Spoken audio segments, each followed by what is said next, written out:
Well, with all this talk about rising and very high inflation rates and the expectation that interest rates are on the rise, definitely in the US and probably in Australia in 2022, it's time to talk to our expert when it comes to interest rates, Ying Yi Ann Cheng of Coolabah Capital. Great to see you, Ying Yi, in 2022. Great to see you too, Peter. Happy New Year. Yeah, well, it will be a happy new year for me if the Reserve Bank doesn't necessarily raise interest rates too early and too quickly. But what is the view from Coolabah Capital? Yeah, look, it depends on the relative sort of central banks at the moment. Firstly, look, the Fed's been the most hawkish of them all, but obviously we've seen very, very hawkish rhetoric out of the Bank of Canada, out of New Zealand, out of the Bank of England, and more recently the ECB as well. It does look like the RBA is definitely more on the back step. They definitely sound a bit more sort of dovish than, say, the Fed, for example. But obviously everyone's gone to Fed watching right now.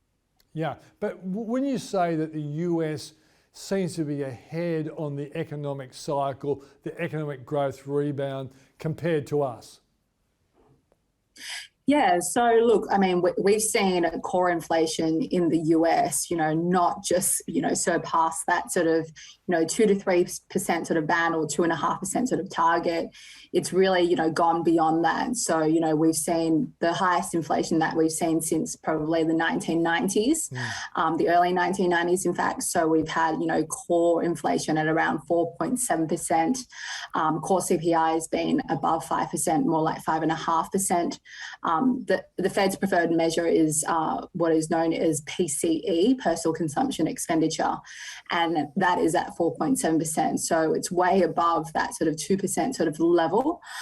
Whereas in Australia, we've had some obviously, quite hawkish inflation prints, but, judging from the RBA's rhetoric more recently from their most recent meeting where they decided that they would stop, quantitative easing, they did say that they would like to see inflation consistently, be printing at that point.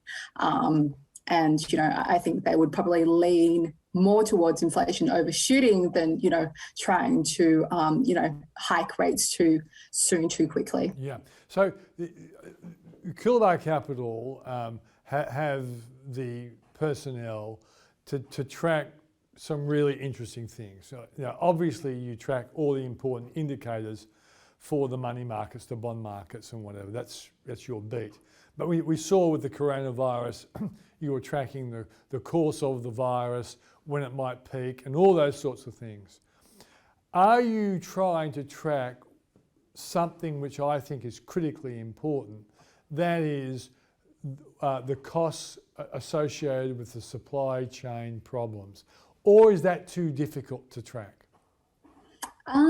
Look, I think on the one, it's not, obviously the supply chain sort of issues is definitely been front and sort of center.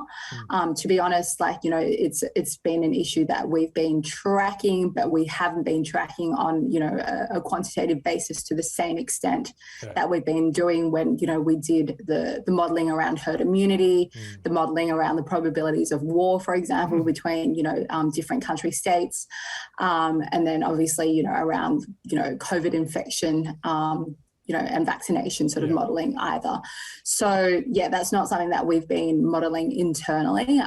If anything, what the data sort of suggests, and obviously, we need to sort of look into this, but, what the data does suggest is that, and the Feds said this themselves, that, the sole supply chain issues are, not just obviously transitory.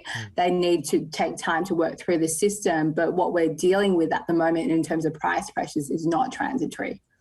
And if anything, I think future sort of trend wise would argue more in favor of, price pressures on the inflationary side, because, you have on the one hand a lot of, developed nations that realize that they need to diversify their supply chains away from China.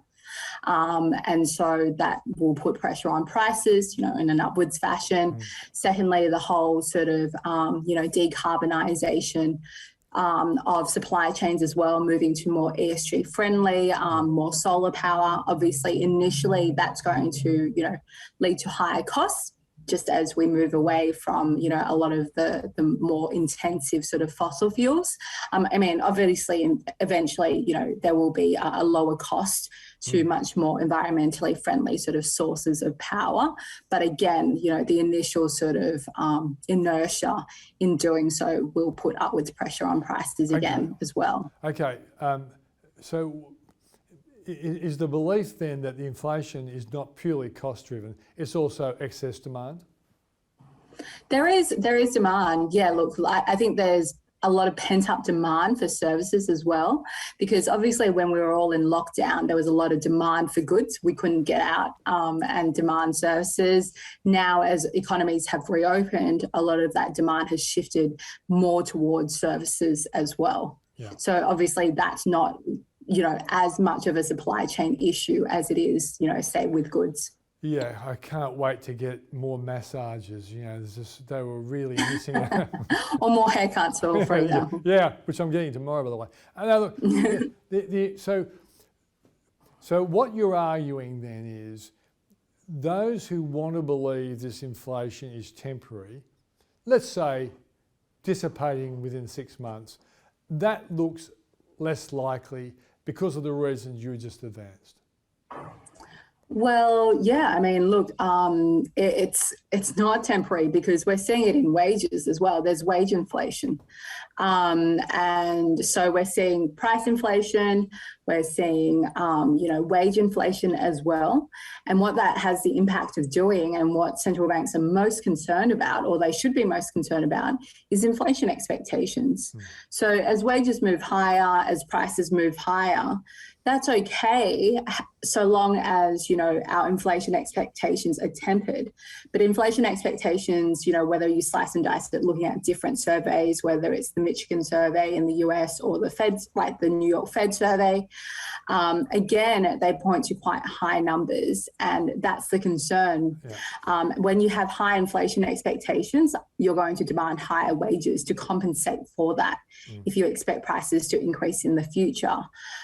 So what you do end up getting, and that is the concern of the central banks, is that you end up potentially getting this wage price spiral. Okay. Which, potentially has it could get out of control if central banks don't nip it in the bud. Okay. So now what I'm going to do with you, Ying Yi, I'm going to take you back through a time tunnel to the 1980s. In the 1980s, I was lecturing economics at the University of New South Wales. And then there was a big debate about what is this inflation? Is it cost push inflation or is it demand pull? Well, a lot of this inflation, I reckon, at the moment is cost push. And there was a big argument, like, how do you get rid of cost push inflation by raising costs, namely interest rates? So, that's an interesting argument, isn't it? That in a sense, all you're going to do is crush the demand component of inflation by raising interest rates. What do you say to that time tunnel argument? Look, I can't disagree with you. I think, part of it is cost push.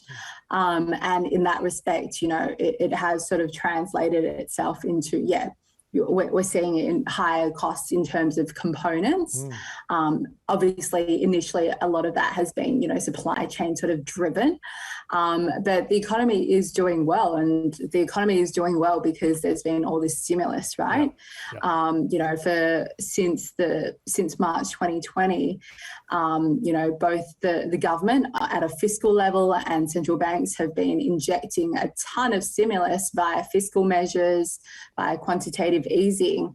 That's not to influence the supply side, it's to influence the demand side. Yeah.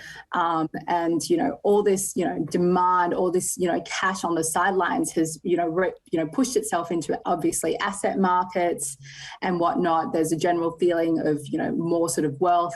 Obviously you could say that, households are still sitting on quite a bit of cash as well, if they're hoarding, stimulus checks that they may have received. But I think it's both measures really. Okay. There's obviously quite a lot of demand. Okay, I'll give you a distinction as an answer. Good answer. All right. Now, one last one. Let's talk about what the US might do. What is Coolabah predicting in relation to interest rates over the next year? How many rate rises? Yeah, really interesting question. I mean, now we probably stand more in line with market because we had been sort of expecting 5 to 7 hikes for the course of this year. But, you know, that was our view late last year when there were only 3 rate hikes priced in for the US, you know, for the FOMC. So, yeah, we were definitely more on the hawkish side last year. And that's because, you know, we see, you know, obviously if you think that the neutral Fed cash rate is at 2.5%, they're currently at 0. They've got a long way to run. And hence that we thought, you know, 5 to 7 hikes this year when the market was only expecting 3. Obviously we had, you know, the US labor numbers, and then that moved the market to 4. And then obviously after the January FOMC meeting, we saw the market quickly start to moving, you know, to 5. And obviously we have some banks looking for 7 as well, but we think between 5 to 7. Okay, right, yeah. And one last thing, if the Fed moves too quickly on interest rates, do you think it will have a negative impact on the stock market? Yeah, I think so. Definitely.